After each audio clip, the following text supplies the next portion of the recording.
요한 1서 제1장.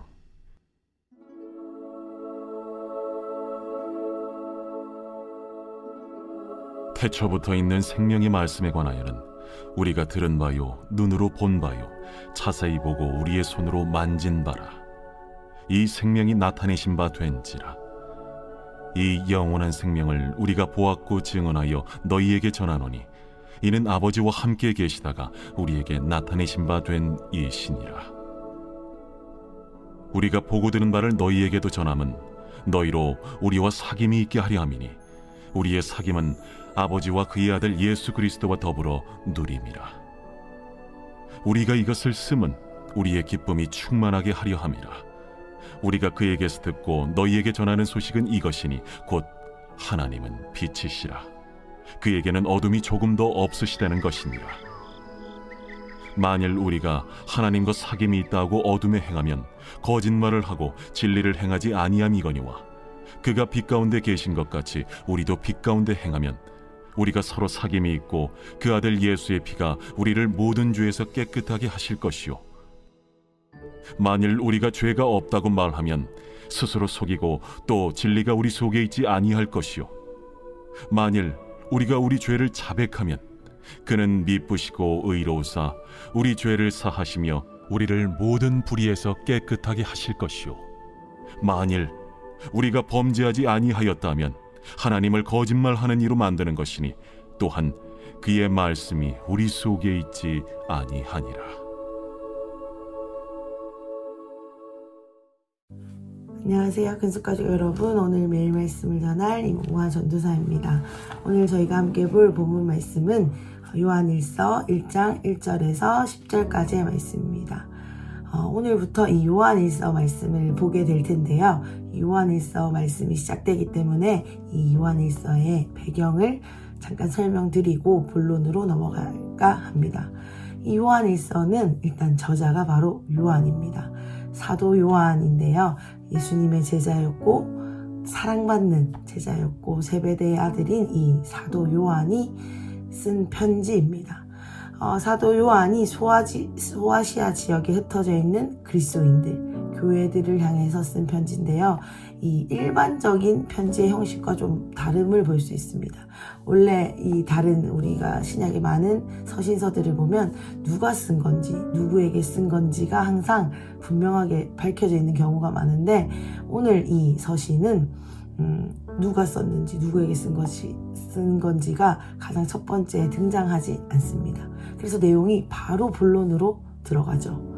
요한이 아마 이때 마음이 급하게 빨리 이 마음을 전달해야 될 것이 있었는지 모르겠습니다. 아무튼 그래서 이 요한이 이렇게 급한 마음으로 이 소아시아 지역에 흩어져 있는 많은 교회들과 성도들을 향하여서 쓴 편지가 바로 이 요한일서다 할 수 있습니다. 그리고 이 편지가 쓰여진 시기는 AD 70년에서 100년 가까이 됐을 거다라고 추정하는데요. 그렇다고 한다면 예수님이 사역하셨을 당시 또 예수님의 직속 제자 12제자들이 거의 대부분 다 죽고 이제 사도 요한이 남은 상태임을 알 수 있습니다. 그리고 예수님을 실제로 보았던, 경험했던 사람들이 이제 거의 다 죽음을 맞이하는 시간대가 되었기 때문에 예수님에 대한 많은 왜곡들이 생기기 시작했습니다. 그 당시 예수님은 실제로 존재하지 않았다. 아니면 예수님은 실제지만 십자가 그 사건은 가짜다. 예수님은 하나님이시긴 하지만 인간의 몸으로 오시진 않았다. 아니면 예수님은 그냥 인간의 한 명 중 불과하다라는 이 예수님의 왜곡된 어떠한 주장들이 많아지고 있었습니다. 그래서 그에 따른 이단들이 많이 파생됐죠. 그때 대표적인 이단이 바로 초기 영지주의자들입니다. 그들은 십자가 죽음을 인정하지 않았습니다. 왜냐하면 이 몸을 부정한 것이라고 여겼습니다. 영은 거룩하고 존귀한 것이지만 인간의 이 육신, 몸은 부정한 것, 악한 것이라고 믿었기 때문에 예수님이 거룩하시다면 그러한 몸으로 십자가를 질 수 없다라고 그들이 교회 안에서 주장하며 많은 혼란을 야기시키고 있었습니다. 그래서 이런 영향들을 받은 교회들이 안에서 믿는 자들이 흔들리기 시작했습니다. 그리고 이단들이 자꾸 들어오다 보니까 이 믿음이 흔들릴 뿐 아니라 서로 의심하기 시작했습니다. 저 사람이 이단인가? 제가 이단인가? 하고 서로를 사랑과 신뢰관계 안에서 이 관계를 세워가지 못하도록 의심케 되는 일들이 있었습니다. 정리하면 이러한 이 영적인 어려운 일들과 또 실제적인 위기 어려움을 겪고 있는 교회들을 향하여서 사도 요한이 애타는 마음으로 급한 마음으로 쓴 편지다라고 할 수 있습니다. 이 본격적인 내용을 들으시면 아마 이 배경에 대한 이해가 더 되실 것 같습니다. 오늘 본문 1절을 한번 읽어보겠습니다. 태초부터 있는 생명의 말씀에 관하여는 우리가 들은 바요, 눈으로 본 바요, 자세히 보고 우리의 손으로 만진 바라. 아멘. 지금 사도 요한이 편지를 본론으로 바로 시작합니다. 태초부터 있는 생명의 말씀에 대해서 우리가 실제로 듣고 눈으로 보고 만졌다라는 설명을 시작하고 있습니다. 아까 제가 그 시기를 말씀드렸는데 이 당시 이제 예수님을 실제로 보고 경험했던 자들이 대부분 없었기 때문에 예수님을 나는 분명히 보았다라고 강조하며 말하고 있는 것입니다. 여기 1절에 나오는 이 생명의 말씀이라는 것이 바로 예수님, 그리고 예수님으로 인한 그 모든 복음의 과정들, 그래서 복음을 말하고 있습니다. 그래서 정리하면 이 태초부터 있는 예수님에 관하여, 태초부터 있는 우리를 구원하시는 이 복음에 관하여서는 의심할 필요가 없다. 우리가 직접 보고 듣고 만졌다라고 강하게 주장하고 있습니다. 그래서 2절을 보면 반복적으로 말하고 있죠. 이 생명이 나타내신 바 되었다라고 말하는 것은 예수님이 실제로 살아있는 계시로 우리에게 오셨었다라고 이렇게 주장하고 있습니다. 그래서 이것들을 내가 너희에게 증언한다라는 것은 확신에 차서 내가 그거 반드시 보았다라고 말하는 거죠.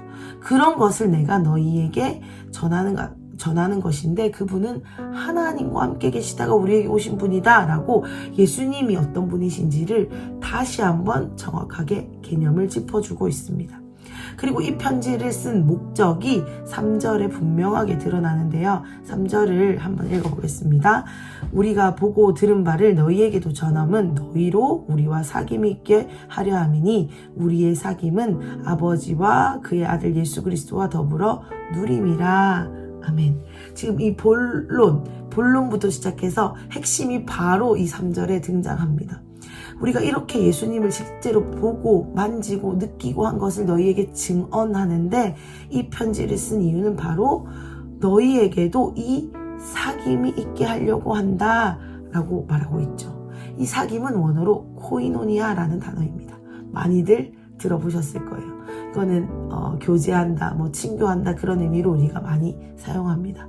그런데 이 코이노니아라는 이 사귐의 뜻이 사실은 여기서 그냥 단순한 친교, 친하게 지내는 것의 수준의 사귐을 말하고 있지 않습니다. 이 사귐은 굉장히 영적이지만 또 굉장히 실제적인 것이라고 할 수 있습니다. 제가 지난주 토요일 말씀을 나누면서 영적인 것은 반드시 실제 세계에서 증거로, 역사로 나타난다라고 말씀드렸었습니다. 이 본문도 마찬가지입니다. 모든 영적 세계에서 일어나는 것들은 실제로 일어남을 이 말씀을 통해서 한 번 더 말씀해 주시고 있는데요. 무슨 의미인지 제가 좀 더 설명하겠습니다. 뒤에 설명하고 어쨌든 이 본론의 지금 핵심이 사귐에 관한 건데요. 이 사귐의 결과가 4절에서 등장합니다. 사귐이 있으면 어떻게 되는지 4절을 또 읽어보겠습니다. 우리가 이것을 쓰면 우리의 기쁨이 충만하게 하려 함이라. 아멘. 이 사귐이 있는 자들은 이 사귐으로 인하여 기쁨이 충만하게 된다라는 것을 말하고 있습니다. 지금 이 사도 요한이 예수님과의 사귐, 우리와의 사귐, 하나님 아버지와의 사귐을 뭐라고 표현했냐면 3절에 그리스도와 더불어 누리는 것이다 라고 지금 사귐을 표현하고 있습니다. 이 사귐은 제가 앞서도 말씀드렸지만 굉장히 실제적인 것입니다. 어떤 종교적인 행위, 종교적인 차원의 일이 아닙니다. 이것은 굉장히 생생하고 실제적이고 매일매일 새로운 것을 의미하고 있습니다. 이 사귐이라고 표현한 이유는 제가 말씀드렸지만 굉장히 인격적인 것이기 때문에 매일매일 새롭게 관계를 맺어가는 것이기 때문에 사귐이라고 표현합니다. 사귐은 한마디로 인격적인 것입니다. 이어지는 5절에서 7절까지를 보면요.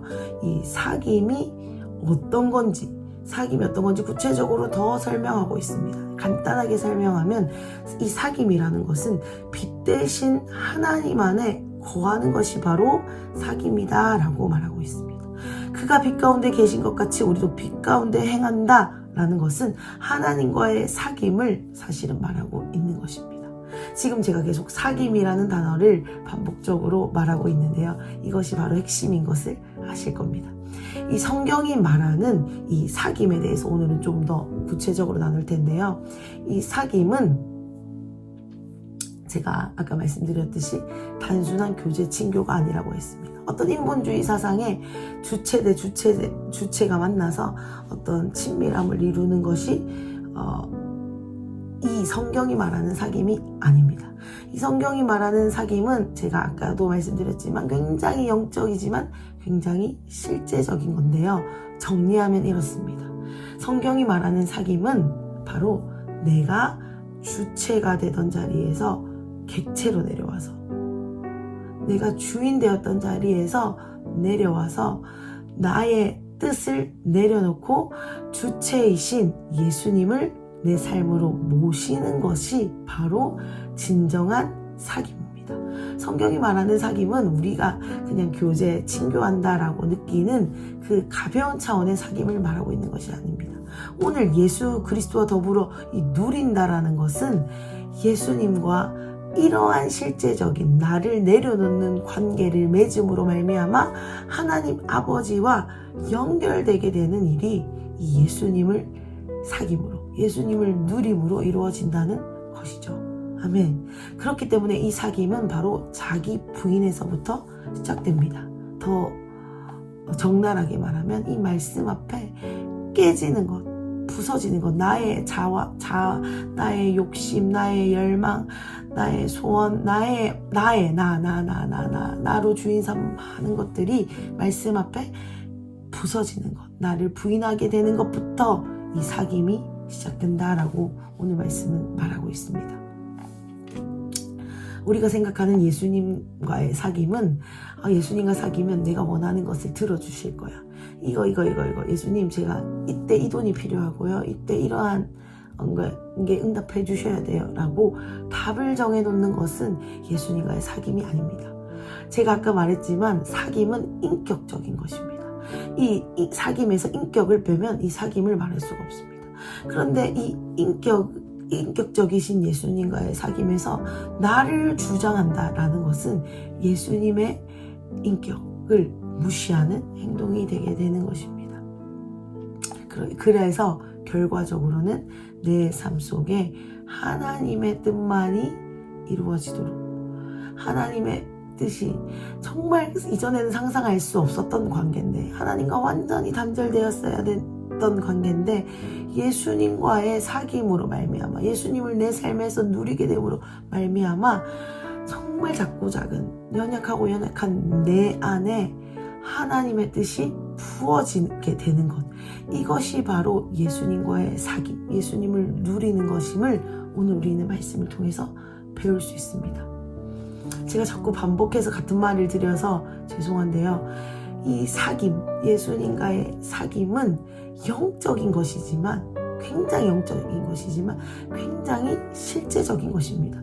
그래서 예수님과의 사귐을 나 영적으로 누려라고 하는 사람에게는 반드시 실제적인 증거로 나타나야 하는 것입니다. 그런데 이거는 어떤 실제적인 증거로 나타나냐면 바로 성경이 말하고 있는 하나님 사랑, 이웃 사랑입니다. 영적으로 내가 하나님과 예수님과의 사귐이 친밀하게 이루어지는 사람은 실제적인 삶, 실제적인 우리가 살아가는 공동체 안의 관계, 믿는 자들의 관계 속에서 그 사귐, 이 예수님과의 사귐이 동일하게 일어나야 한다는 것입니다. 그렇기 때문에 이 영적인 세계가 반드시 실제적인 세계에서 풀어지는 것이라고 제가 말씀드리는 것입니다. 이 사귐이라는 것은 굉장히 고차원적인 이야기입니다. 그냥 서로 친하게 지내고 우리 잘 지내봐 라는 것이 사귐이었다면 그냥 하위 개념일 수 있겠죠. 그런데 지금 성경에서 말하는 이 사귐은 하나님 사랑과 이웃 사랑, 어떻게 보면 성경의 전부인, 성경의 핵심인 하나님 사랑과 이웃 사랑을 이 사귐이라는 것이 말해주고 있습니다. 그렇기 때문에 이 사귐은 결코 가볍지 않습니다. 더 과하게 말하면 이 영적인 절정, 우리가 반드시 그 점령해야 할 고지에 있는 것이 바로 예수님과의 사귐, 이웃과의 사귐일 줄 믿습니다. 왜냐하면 이것은 인격적으로 나를 내려놓고 인격적으로 그분께 나아가는 것이기 때문입니다. 이것은 우리가 관계하고 있는 공동체 안에서 동일하게 일어나야 될 줄 믿습니다. 우리는 예수님과의 사귐의 실제를 관계 속에서 반드시 봐야 합니다. 우리가 맺고 있는 공동체 안에 사람들, 내가 연결되어 있는 많은 믿는 자들과 반드시 이 예수님과의 사귐의 실제를 보아야 합니다. 아멘. 우리 이 시간 나의 사귐을 한번 돌아봤으면 좋겠습니다. 예수님과의 사귐이 잘 이루어지고 있어요 라고 말할 수 있는 분들께 물어보고 싶습니다. 사람과의 관계, 공동체 안에서의 관계, 믿는 자와의 관계 속에서 우리는 어떠한 사귐을 이루고 있습니까? 영적인 것은 반드시 실제의 세계에서 나타납니다. 영적으로 내가 예수님 앞에 나의 것을 내려놓았다면 우리가 인간과의 관계를 맺을 때에도 나의 것을 주장하는 것이 아니라 나의 것을 나의 인격을 가지고 스스로 자발적으로 엎드림으로 다른 사람을 존중하고 그분과의 그 인격적인 교제를 맺어가는 것이야말로 예수님과의 사귐이 실제적으로 증거로 나타나는 것일 줄 믿습니다. 아멘. 그렇지 않을 경우에는 어떻게 되냐면요, 이 인간과의 사귐뿐 아니라 예수님과의 사귐도 나의 욕망을 채우는 도구로 이 사귐을 이용하게 되는 것입니다. 그렇다면 이것이 사귐이라는 것 자체가 아무리 영적인 것, 아무리 하나님이 기뻐하시는 것이라 할지라도 진정한 사귐이 되지 않을 때는 그것이 가짜가 된다라는 것입니다. 무섭죠? 이어지는 8절에서 10절 말씀을 보면 바로 그런 부분을 다뤄주고 있습니다. 이 어두움 가운데 있으면서도 하나님과의 사귐이 있다라고 주장하는 바로 이 영지주의자들을 경계하고 그들이 가짜다, 너희는 그렇게 하면 안 된다, 예수님과의 복음과 완전히 우리는 사귐을 이루어야 된다라고 이 본문이 말해주고 있습니다. 이러한 가짜 사귐, 진짜 사귐이 아닌 나의 욕망을 채우기 위한 사귐은 우리를 빛 가운데로 거하지 못하게 합니다. 그것은 우리를 예수님과의 사귐에서 멀어지게 만듭니다. 그렇기 때문에 나의 열심으로, 나의 노력으로, 나의 어떠함으로는 밝은 데의 빛 가운데 반드시 서지 못합니다. 그것은 예수 그리스도의 사귐, 다시 말해 예수 그리스도 앞에 나를 객체로 내려놓고 주체 자리에, 주인인 자리에 예수님을 모시는 그 과정이 있을 때에만이 예수님과의 진정한 사귐이 있을 수 있다라는 것입니다. 그러한 과정, 말씀 앞에서 깨어지는 과정, 예수님과의 사귐에서 나를 엎드리는 과정이 없는 자들에게는 오늘 말씀에서 말하고 있듯이 가짜, 거짓말하는 자다라고 말씀해 주시고 있습니다. 여기 본문 9절에 나오는 만일 우리가 우리 죄를 자백하면 이라는 이 자백이라는 단어 역시 바로 자기 주장이 아닌 다른 사람의 생각을 옳다고 인정하는 태도라고 말하고 있습니다. 바로 나를 부인하는 것이죠, 한마디로. 내가 내 속에 있는 나를 부인하고 진정한 예수님과의 사귐, 진정한 이웃과의 실제적인 사귐을 하는 자여야만이 우리를 불의에서 깨끗하게 하실 것이고 우리를 진리 속에 있게 하실 것입니다. 아멘. 사랑하는 근숙 가족 여러분, 아무리 좋아 보이는 것, 아무리 빛에 거하는 것처럼 보이는 일이다 할지라도, 그것이 아무리 영예롭고 영화롭고 명예로운 일이라 할지라도 주님과의 사귐을 방해한다면, 실제적인 그 사귐의 실체인 나의 공동체, 이웃, 믿는 자들과의 사귐을 방해하는 것이면 그것은 가짜입니다. 오늘 말씀은 분명히 말해주고 있습니다. 나는 과연 무엇과 사귀고 있습니까? 나의 사귐의 모습은 어떠합니까? 정말로 주님과의 진정한 사귐으로, 나를 깨어드림으로, 나의 것을 주장하지 않고 엎드림으로, 정말 초라한 내 안에 하나님의 뜻이 이루어지도록 나를 내어드리는 진짜 사귐의 자리에 계십니까? 아니면 가짜라고, 거짓말하는 자라고 속을 수밖에 없는 가짜 사귐에 계십니까? 이것은 꼭 영적인 사귐만을 말하는 것이 아니라고 말씀드렸습니다. 이것은 실제가 우리가 살면서 맺어가고 있는 관계에서도 반드시 동일하게 나타내야 되는 부분입니다. 사랑하는 근숙 가족 여러분, 제가 매주 말씀드리지만 저는 정말 이렇게 말할 자격이 없습니다. 제가 정말 이런 삶을 실제로 살면서 말하면 영향력이 있을 텐데 정말 말뿐인 것 같아서 죄송합니다. 그렇지만 다시 한 번 더 도전하는 마음으로 말씀을 드리는 것은, 우리가 주님과의 진정한 사귐, 이 공동체와 우리가 맺은 가족들과 진정한 사귐 안에 거하기를 원합니다. 나의 뜻과 나의 생각과 나의 이기심과 내가 나의 오름을 내려놓고 진정한 사귐으로 주님의 뜻만이 이루어지도록, 주님과 연합되도록, 그러므로 그 주님을 누림으로 인한 기쁨이 내 안에 풀어지도록 오늘 우리 그렇게 하루를 도전하시면 어떨까 생각됩니다. 함께 이러한 마음으로 주님의 사귐으로, 공동체와의 사귐으로 들어가는 하루 되시기를 간절히 축복드립니다. 아멘. 기도하겠습니다. 예수님 감사합니다. 진정한 사귐으로 우리를 초대하시는 주님으로 인하여 찬양드립니다. 그것은 바로 주님을 누리는 것입니다. 주님을 누리는 자들에게는 기쁨이 충만하게 될 것입니다.